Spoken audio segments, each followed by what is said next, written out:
Hello everyone. In Unit 5th Frequency Response Analysis, we have seen frequency domain specifications, calculation of frequency domain specifications. We have seen polar plot, we have seen stability of closed loop system using polar plot with the help of gain margin and phase margin. We have seen the concept of Nyquist stability criteria. So here we will try to cover one numerical for the Nyquist plot or for Nyquist stability criteria. So here we have a open loop transfer function g of s h of s equal to k over s into 1 plus st, and here we want to sketch the Nyquist plot and we want to determine the closed loop stability for the system by Nyquist stability criteria. So to solve numerical using Nyquist stability criteria, first we have to draw GH plane contour or Nyquist plot. After that, with the help of a formula n equal to z minus p, we can calculate the stability of closed loop system using Nyquist stability criteria. But Nyquist plot is obtained corresponding to S-plane contour or Nyquist path or Nyquist contour after mapping of different sections from S-plane to GH plane. And we can draw the Nyquist contour or Nyquist path according to principle of argument. Already I told you.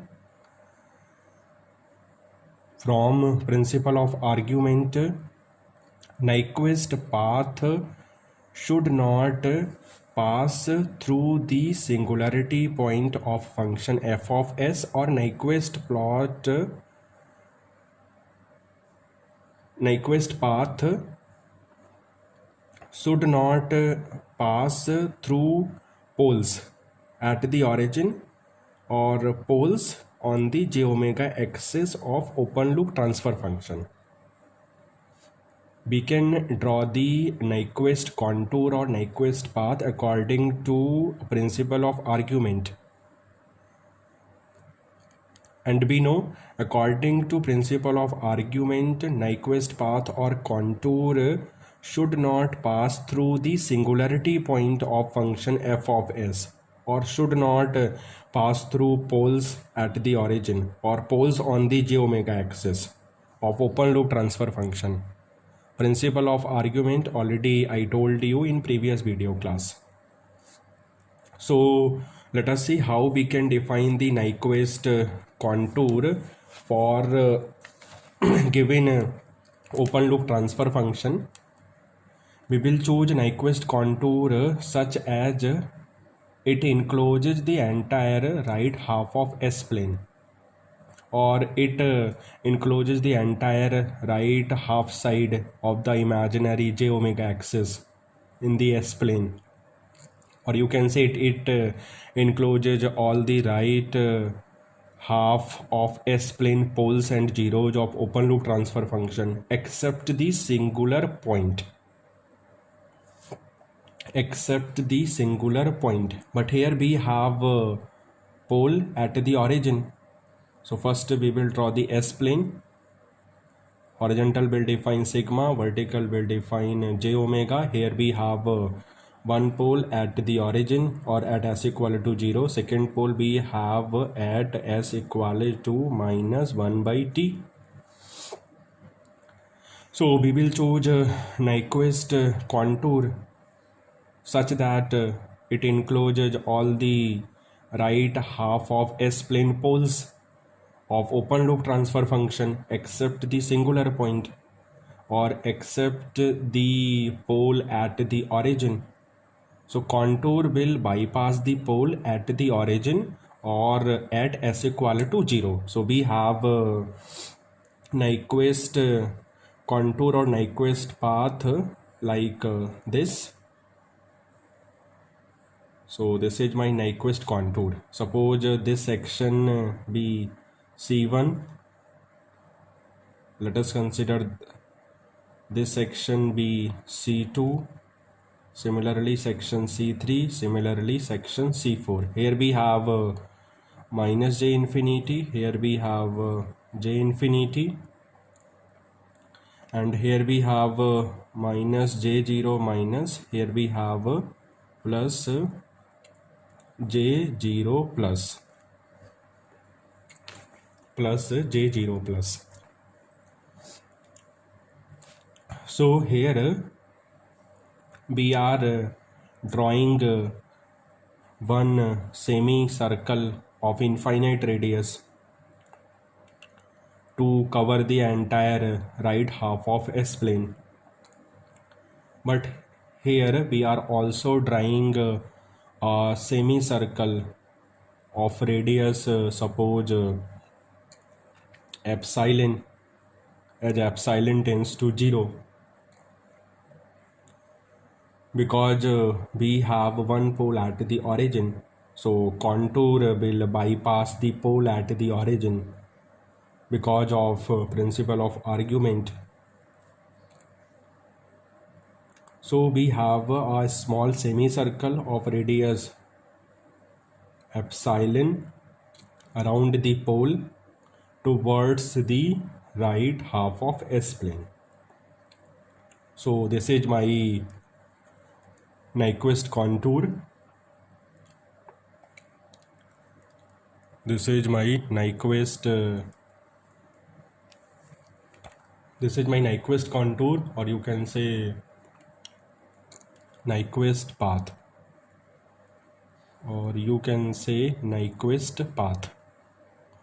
So to obtain the Nyquist plot, we will map each section from S plane to GH plane. So here we have 4 sections, C1, C2, C3, C4. So first we will map C1 from S plane to GH plane. After that we will map section C2, then we will map section C3, then we will map section C4. So first we will consider section C1. So along section C1, from the diagram you can say S equal to j omega, and omega will vary from 0 to infinity, or you can say 0 plus to infinity. So from given open loop transfer function, gj omega hj omega becomes k over j omega 1 plus j omega t, 1 plus j omega t, or you can say magnitude becomes suppose magnitude is m, magnitude becomes k over omega under root 1 plus omega square t square. Suppose this is my first equation.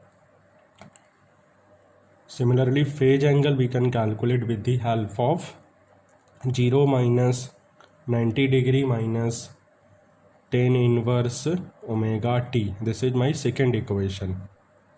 So how we can map section C1? How we can map section C1 from S plane to GH plane? According to magnitude and phase angle for omega equal to 0 and omega equal to infinity, because here omega will vary from 0 to infinity. So for omega equal to 0, magnitude is infinity, and phase angle is minus 90 degree. For omega equal to infinity, magnitude is 0, phase angle minus 90 means minus 180 degree. So how we can define the plot? Horizontal will define real axis, vertical will define imaginary axis. It is 0 degree line, minus 90 degree line, minus 180 degree line minus 270 degree line. For omega equal to 0, magnitude is infinity, angle is minus 90 degree. And for omega equal to infinity, magnitude is 0, angle is minus 180 degree. So we have plot like this. Here we have omega equal to infinity, magnitude 0. Here we have omega equal to 0 plus or 0, okay, magnitude infinity. Direction we have from 0 to infinity. So this is my plot in GH plane, or you can say mapping of section C1 from S plane to GH plane. Now let us consider section C3. First C3, then we will consider C2, then we will consider C4. You can consider C2, no problem. You can consider C3, and in last you can consider C4. Here I am considering C3. So along C3, now let us see how we can map section C3 from S plane to GH plane. So along section C3, from diagram you can say that S equal to J omega, because C3 will lie on the imaginary axis, so we have S equal to J omega. But omega will vary from minus infinity to 0 minus infinity to 0 minus, or you can say minus infinity to minus 0 minus. So along C3 S equal to J omega, where omega will vary from minus infinity to minus 0, or you can say minus 0 minus, or we can write it as S equal to minus J omega, where omega will vary from infinity to 0. With the help of this, we can easily calculate the magnitude and phase. Now, according to condition S equal to minus J omega, given open loop transfer function becomes G of minus J omega, H of minus J omega equal to K over minus J omega 1 minus J omega t. So magnitude becomes K over omega under root 1 plus omega square t square. And in polar plot already I told you how we can calculate the magnitude of transfer function if we have transfer function in frequency domain. And always remember, we can calculate the magnitude of complex number with the help of under root real square plus imaginary square. So according to same concept, we are calculating the magnitude of numerator polynomial, that means with the help of under root real square plus imaginary square. Similarly, for the denominator polynomial, for first term into for second term. So for first term, magnitude becomes omega, and for second term, magnitude becomes under root real, means 1, imaginary means minus omega t. We have magnitude under root real square plus imaginary square, that means 1 plus omega square t square. So this is my magnitude, suppose 1 dash. Phase angle becomes for numerator polynomial 0 degree, and here we can define phase angle with the help of tan inverse imaginary upon real for numerator polynomial and for denominator polynomial. For numerator polynomial, phase angle becomes 0 degree, because tan inverse imaginary term we have 0, real term we have k. So tan inverse 0 by k means 0 degree. And for denominator polynomial, we will write phase angle according to minus phase angle for first denominator polynomial term minus phase angle for second term in denominator polynomial, and so on. but here we have minus j omega, so phase angle becomes minus of minus 10 in minus, you can say uh, 10 inverse 10 inverse minus infinity, or you can say minus 10 inverse infinity minus 10 inverse minus omega t. Okay, or we have 90 degree, we have 90 degree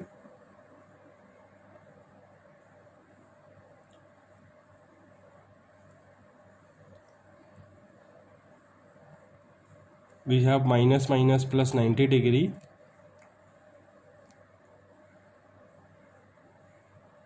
and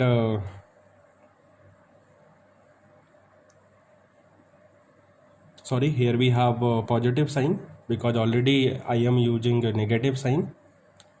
So 90 degree minus 10 inverse minus omega t. Okay, so 10 inverse minus omega t.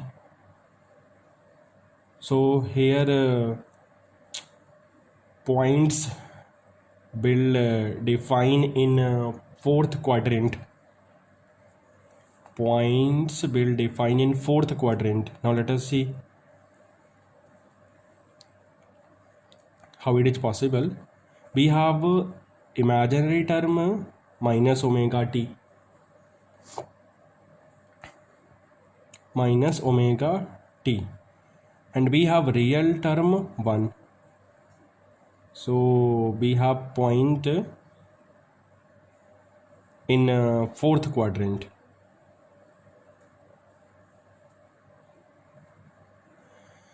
Angle we know, this angle we know, this is theta, or you can say you can define theta with the help of 10 inverse omega t over 1. This angle is supposed theta. Theta you can write it as 10 inverse omega t over 1. Okay, this is 1 and this is omega t. But we are calculating angle from positive real axis in counterclockwise direction. In counterclockwise direction, generally in a complex number, we will generally in complex number, if we want to define the angle according to 10 inverse imaginary upon real. So here we have angle from positive real axis in a counterclockwise direction. So angle means we are talking about this angle. Here we are talking about this angle. Total we have 360 degree. We already know theta. So we can write 90 degree minus 360 degree minus theta, you know, 10 inverse omega t. So we have you can say minus 270 degree minus minus plus 10 inverse omega t. So this is my phase angle. First I am writing phase angle for the given open loop transfer function in frequency domain. For k phase angle 0 degree minus phase angle for nth denominator terms, or phase minus phase angle for terms present in denominator polynomial. So for minus j omega we have phase angle tan inverse minus omega by 0, or you can say tan inverse minus infinity, or you can say minus tan inverse infinity, plus, because already here I am using the negative sign, that's why here I am using the positive sign. 1 minus j omega t, phase angle becomes tan inverse imaginary means minus omega t divided by real term means 1, or you can write tan inverse minus omega t. So we have a phase angle tan inverse infinity, we know 90 degree, minus minus plus 90 degree minus tan inverse minus omega t. But here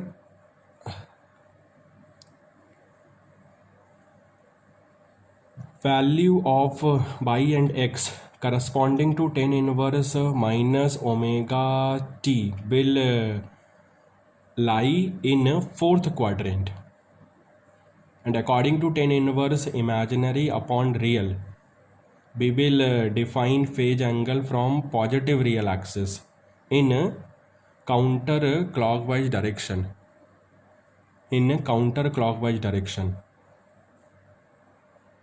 So we know omega t, we know 1 is real term, omega t is imaginary term, that's why we have point in fourth quadrant. From this we can easily define the value of theta, but tan inverse imaginary upon real means angle from positive real axis in counterclockwise direction. So we want to calculate this angle. Total we have 360 degree, so 360 degree minus theta. So we have 360 degree minus tan inverse omega t. So we have minus 270 degree plus tan inverse omega t. This is a phase angle equation.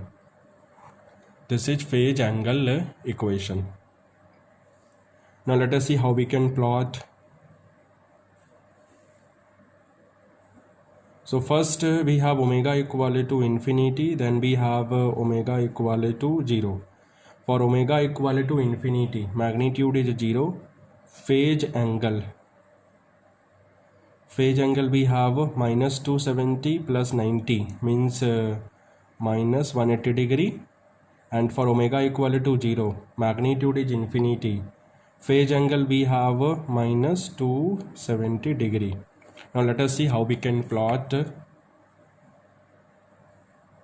This is 0 degree, this is minus 90 degree, this is minus 180 degree, this is minus 270 degree. So if we have omega infinity, magnitude 0, angle minus 180 degree. So we will start from this point and we will end at this point. Direction from infinity to 0. Here we have omega infinity, magnitude 0, and here we have omega 0, magnitude infinity.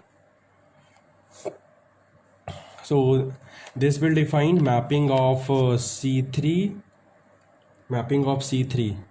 in S plane to GH plane. Now let us consider next section. Next section means suppose C2. So along section C2. So basically C2 means C2 in S plane is a semicircle of infinite radius. Already I told you. So it can be mapped in GH plane by substituting S equal to limit r tends to infinity r e to the power j theta.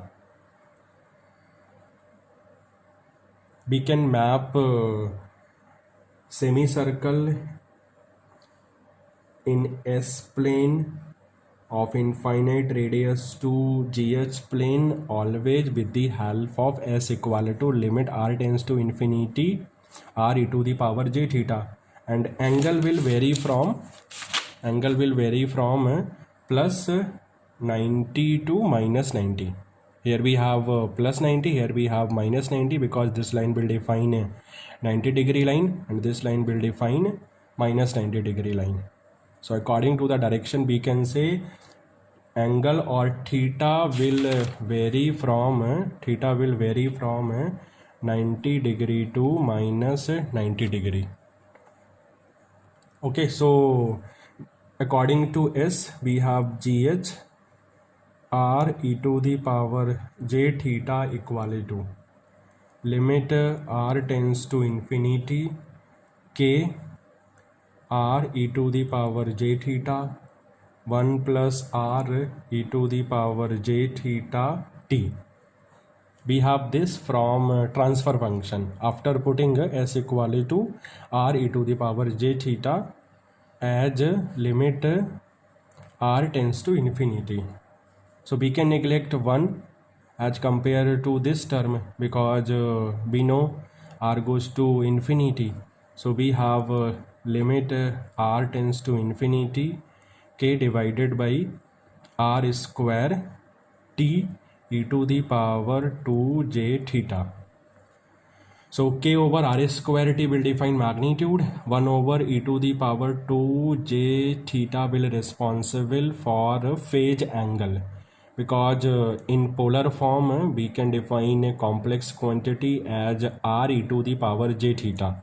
R e to the power j theta. R will define magnitude and theta will define phase angle. That's why magnitude is given by limit r tends to infinity k over r square t, means we have magnitude 0.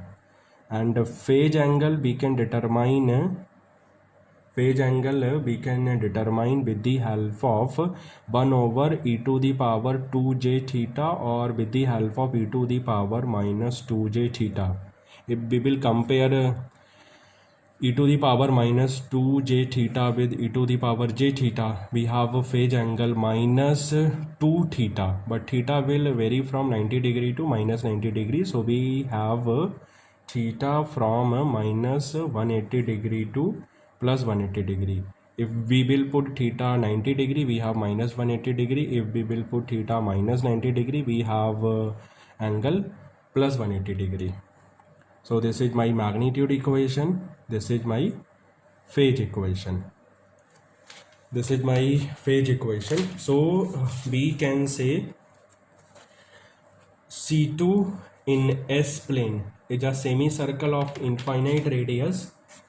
It is mapped in GH plane according to a circular arc of 0 radius at the origin, or you can say entire semicircle C2 in S plane is mapped into a circular arc of radius 0 at the origin in the GH plane. And this will remain same for all numericals. This will remain same for all the numericals. Now let us see last section C4. So along C4, you know, we have a semicircle of radius epsilon, as epsilon goes to 0. So along C4, or if you can say, we can map C4 from S plane to GH plane by considering S equal to limit epsilon tends to 0 epsilon e to the power j theta, and here theta will vary from minus 90 degree to plus 90 degree. According to the direction, we are saying minus 90 degree to plus 90 degree. So here theta will vary from minus 90 degree to plus 90 degree. So we have GH epsilon e to the power j theta equal to limit epsilon tends to 0 k over epsilon e to the power j theta 1 plus epsilon e to the power j theta t. Here epsilon goes to 0, so we can ignore epsilon e to the power j theta t with respect to 1. So we have limit epsilon tends to 0 k over epsilon e to the power j theta. So magnitude is given by limit epsilon tends to 0, limit epsilon tends to 0 k over epsilon means we have infinite magnitude, and phase angle we can determine with the help of 1 over e to the power j theta or with the help of e to the power minus j theta. So we have phase angle minus theta, but we know theta will vary from minus 90 degree to plus 90 degree. So here we have theta from plus 90 degree to minus 90 degree. So we have magnitude infinity, we have phase angle plus 90 to minus 90 degree. So we can say entire semicircle of radius epsilon or C4 in S plane is mapped into a circular arc of radius infinite in the GH plane, and angle will vary from plus 90 degree to minus 90 degree. Now let us see how we can define the Nyquist plot. How we can define the Nyquist plot. For first section, mapping already be defined.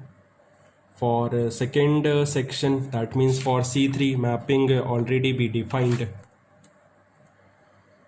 And for C2 already I told you entire semicircle in S plane is mapped into a circular arc of radius 0 at the origin in the GH plane. So this is 0 degree, minus 90 degree, minus 180 degree, minus 270 degree. Horizontal will define sigma, vertical will define j omega. For C1 diagram already we have seen. For C3 diagram already we have seen. And here we have omega equal to I think 0 plus. I think we have omega 0 plus, okay, and here we have omega I think 0 minus. Okay, now let us define mapping of C4 in GH plane with the help of circular arc of radius infinite.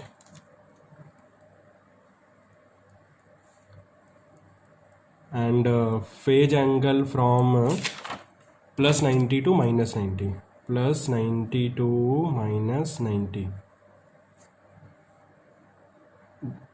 Direction we can define from the phase angle. We have phase angle from plus 90 to minus 90. So we have direction in clockwise. We have clockwise direction. So this is my complete Nyquist plot. This is my complete Nyquist plot. Now let us see how we can define the stability according to the Nyquist plot. To determine the stability according to the Nyquist plot, we need to know whether the Nyquist plot encircles the critical point or not. Critical point already I have told you minus 1 comma j0. So according to the diagram you can say point according to the diagram we can say we have critical point minus 1 comma j0, and Nyquist plot here does not encircle the point minus 1 comma j0. Encircle already I told you So here n becomes 0. Number of encirclement becomes 0. And with the help of formula n equal to p minus z, we can define the stability for the system. Here we have n equal to 0, number of encirclements of critical point by Nyquist plot of open loop transfer function. P means number of poles of open loop transfer function in right half of S plane. From transfer function, we don't have any pole for open loop transfer function in right half of S plane. So P becomes 0. If n becomes 0, P becomes 0, we have Z equal to 0. Z means number of poles for closed loop transfer function in right half of S plane. Means we don't have any pole for the closed loop transfer function in right half of S plane. So our system becomes stable. So with the help of this, we can define the stability for the system using Nyquist stability criteria. If we see the Nyquist plot, we can say first quadrant will define first quadrant and fourth quadrant will define semicircle of infinite radius. Third quadrant will define polar plot. Second quadrant will define mirror image of the polar plot. So in brief or in short, we can say Nyquist plot is a combination of polar plot and mirror image of polar plot, mirror image of polar plot, but about real axis such that arrow is reversed. Mirror image of polar plot means about real axis such that arrow is reversed, and semicircle of infinite radius. So it is combination of three: polar plot, mirror image of polar plot, about real axis such that arrow is reversed, and semicircle of infinite radius. And number of semicircle we can define according to type of the system. Number of semicircle we can define according to type of system. You can verify here. We have type 1 system, that's why we have only one semicircle of infinite radius. So this is all about Nyquist plot and stability of closed loop system using Nyquist plot with the help of Nyquist stability criteria, or with the help of principle of argument, means n equal to p minus z or n equal to z minus p. Here we can also use n equal to z minus p. n equal to z minus p. दोनों में से कौन सा use करना है आपको मैं numerical के अकॉर्डिंग बता दूंगा, but generally we use n equal to z minus p. This is general formula.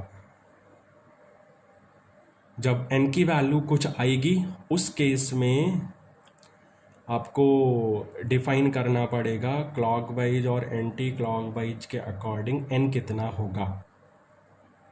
ठीक है. सो जब हम नेक्स्ट न्यूमेरिकल करेंगे उसमें मैं आपको बता दूंगा कि n equal to z minus p use करना है या फिर n equal to p minus z use करना है. Generally we use n equal to z minus p. Thank you.